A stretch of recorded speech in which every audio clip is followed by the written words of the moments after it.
Assalamualaikum warahmatullahi wabarakatuh. Baik, kami dari kelompok 1 Praktikum Teknologi Farmasi Steril akan menjelaskan tentang proses pembuatan infus. Yang pertama, tujuan dari praktikum ini adalah yang pertama untuk memahami perbedaan sediaan infus dan sediaan parenteral lainnya. Yang kedua, mampu melakukan preformulasi sediaan infus.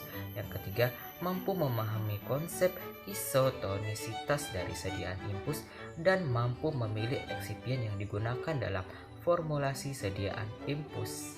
Adapun pengertian dari infus adalah menurut Farmakope edisi ketiga, infus adalah larutan dalam jumlah besar dan biasanya digolongkan ke dalam LVV, large volume parenteral, dan dimasukkan ke dalam tubuh layaknya injeksi intravena. Adapun cara-cara dari sediaan infus, yang pertama itu aman, berarti tidak menimbulkan iritasi dan efek toksis. Yang kedua itu jernih, berarti tidak ada partikulat yang melayang. Yang ketiga itu tidak berwarna. Yang keempat itu sedapat mungkin isohidris, yaitu pH-nya sama dengan pH tubuh. Selanjutnya itu ada isotonis, pH tekanan osmosis sediaan hampir sama dengan pH tubuh. Selanjutnya itu harus steril, bebas dari kontaminan mikroba baik patogen maupun non patogen. Selanjutnya itu bebas pirogen, karena pirogen akan menyebabkan kenaikan suhu tubuh atau menyebabkan demam. Selanjutnya yaitu kerugian dari sediaan infus. Yang pertama, rasa nyeri saat disuntikan. Yang kedua, memberikan efek psikologis pada penderita yang takut disuntik. Yang ketiga, kekeliruan pemberian obat atau dosis hampir tidak dapat diperbaiki. Yang keempat itu obat hanya diberikan pada penderita di rumah sakit atau praktek dokter atau perawat yang memiliki kompeten. Yang kelima itu lebih mahal dari produk sediaan non steril. Adapun fungsi dari pemberian infus, yang pertama sebagai dasar nutrisi, yang kedua sebagai keseimbangan elektrolit, yang ketiga sebagai pengganti cairan tubuh yang hilang, yang keempat sebagai pembawa obat. Ada pula alat bahan yang digunakan untuk praktikum pembuatan infus kali ini. Itu alatnya ada beker glass, batang pengaduk, kemudian ada wadah infus sendiri untuk pengemasnya, dan ada autoclave yang digunakan untuk proses sterilisasi dari sediaan infus. Dan juga ada alat-alat yang digunakan untuk quality control untuk sediaan infus. Itu terdapat bunsen api, kertas kopi, gelas ukur, pipet tetes, pH meter, lab ukur, bunsen api, spektrofotometer, cawan Petri, inkubator, kain putih, kain hitam, senter, oven, timbangan analitik, termometer, bejana, dan tabung reaksi. Kemudian bahan yang digunakan untuk proses pembuatan infus kali ini ada natrium klorida selaku bahan aktif atau zat aktif sebanyak 5,4 gram dan water for injection sebanyak 600 ml, dan juga ada bahan yang digunakan untuk quality control, itu ada aquades, etanol, mencit, methylene blue, reagen perak nitrat, reagen uranil asetat, dan media agar. Cara kerja pada praktikum kali ini, yang pertama itu untuk membuat infus NaCl dengan cara natrium klorida dimasukkan ke dalam WFI yang sebelumnya telah disimpan pada suhu 80 derajat Celcius selama 24 jam. Selanjutnya campuran tersebut disaring dengan filter 0,45 sampai 0,22 mikrometer. Selanjutnya periksa pH larutan sebelum proses autoclave dan kemudian dimasukkan ke dalam botol plastik sediaan infus sebesar 500 ml. Nah, sediaan infus yang sudah dibuat tadi dilakukan sterilisasi tahap akhir menggunakan autoclave dengan suhu 105 derajat Celcius selama 15 menit. Selanjutnya, cara kerja kontrol kualitas yang pertama adalah uji pH. Dengan cara sediaan infus yang sudah dibuat dimasukkan ke dalam beker gelas, kemudian diukur pH-nya dengan menggunakan alat pH meter. Sterilitas dilakukan dengan cara sediaan infus diinokulasikan ke dalam media agar, kemudian diinkubasi menggunakan inkubator selama 3 hari. Selanjutnya diamati pertumbuhan bakteri atau koloni bakteri. Uji kejernihan dilakukan dengan sediaan infus diletakkan pada latar putih atau hitam, kemudian disinari dengan lampu senter dari samping.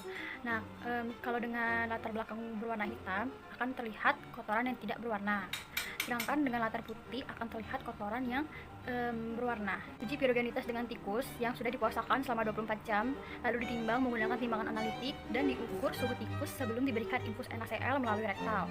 Lalu diinjeksikan dengan infus NaCl secara subkutan. Setelah itu, diukur suhu tikus melalui rektal setelah 1 jam pemberian infus NaCl. Uji organoleptis dengan cara sediaan infus diamati dari segi bentuk, warna, aroma, dan rasa yang berdasarkan dengan buku Farmakope Indonesia. Untuk uji kualitatif, ada 3 cara cara. Yang pertama dengan uji FeCl3 atau besi 3 klorida, yang kedua uji Lieberman, dan yang ketiga uji kalium bikromat. Untuk uji FeCl3 dengan cara infus HCl tadi ditambahkan dengan FeCl3 dan etanol, terus diamati perubahan warnanya. Untuk uji Lieberman, infus NaCl ditambahkan dengan reagen Lieberman dan diamati perubahan warna yang terjadi. Untuk uji kalium bikromat, sediaan infus ditambahkan dengan K2Cr2O7 dan HCl dan diamati perubahan warna yang terjadi. Uji kuantitatif dilakukan dengan sampel diambil dengan teknik random sampling dengan pengambilan sebanyak 3 kali. Lalu NaCl ditimbang dan dimasukkan ke dalam labu takar 100 ml. Dan dipipet dengan konsentrasi standar 80%, 100%, dan 120% dalam labu ukur yang berbeda. Dan kemudian dilarutkan dengan aquades sampai dengan tanda batas. Nah, untuk pengujian kadarnya dinyalakan blower pada instrumen SSA dan diatur panjang gelombang. Untuk natrium sebesar 589 nanometer. Lalu dilakukan set condition pada instrumen menggunakan larutan pembanding. Selanjutnya dilakukan analisa larutan pembanding dari konsentrasi rendah hingga konsentrasi tertinggi. Nah, dari hasil tersebut didapatkan kurva baku. Lalu sebanyak 0,35 ml sampel dipipet dan dilarutkan dengan aquades dalam labu ukur. Dan untuk pengecekan kadarnya diukur absorbansi sampel menggunakan SSA. Setelah itu, absorbansi sampel yang merupakan konsentrasi nilai hasil dari konsentrasi sampel ditentukan kadar natrium sampel berdasarkan hasil yang muncul di SSA atau spektrometer satuan atom. Yang terakhir adalah uji kebocoran dengan cara bejana dimasukkan ke aquades hingga tinggal 1/4 sisa bejana. Lalu dicatat volume aquades yang digunakan. Kemudian dimasukkan metilen blue dengan kadar 1% dan diambil kesediaan infusnya. Kemudian dimasukkan ke dalam bejana selama 30 menit. Dan dikeluarkan sediaan infus tersebut. Dilihat kebocorannya. Jika larutan berubah menjadi warna biru, berarti terdapat kebocoran di dalam sediaan tersebut. Praktikum teknologi farmasi steril kali ini mengenai pembuatan infus. Dalam pembuatan infus ini ada 8 syarat pengujian. Nah, yang pertama itu ada uji kejernihan. Berdasarkan Farmakope Indonesia edisi keempat, itu syaratnya suatu cairan dinyatakan jernih bila tidak ada partikel yang melayang saat diamati di layar hitam dan diberi cahaya. Yang kedua itu ada uji sterilitas. Menurut sumber suplemen Farmakope Indonesia edisi keempat, itu tidak terjadi pertumbuhan mikroba setelah diinkubasi selama 14 hari. Jika dapat dipertimbangkan tidak absam, maka dapat dilakukan uji ulang dengan jumlah bahan yang sama dengan uji aslinya. Yang ketiga itu ada uji pirogenitas. Menurut Farmakope Indonesia edisi keempat itu, setiap penurunan suhu dengan 0, sediaan memenuhi syarat bila tak seekor kelinci pun dan 3 kelinci menunjukkan kenaikan suhu 0,5 atau lebih. Jika ada kelinci yang menunjukkan kenaikan suhu 0,5 atau lebih, lanjutan pengujian dengan menggunakan 5 ekor kelinci. Jika tidak lebih dari 3 ekor, dari 8 ekor kelinci masing-masing menunjukkan kenaikan suhu 0,5 atau lebih, dan jumlah kenaikan suhu maksimal 8 ekor kelinci tidak lebih dari 3,3 derajat. Sediaan dinyatakan memenuhi syarat bebas pirogen. Yang keempat itu ada uji kebocoran.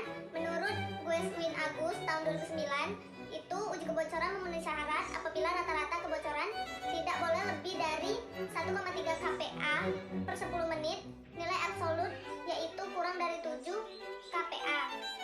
Yang kelima ada uji pH.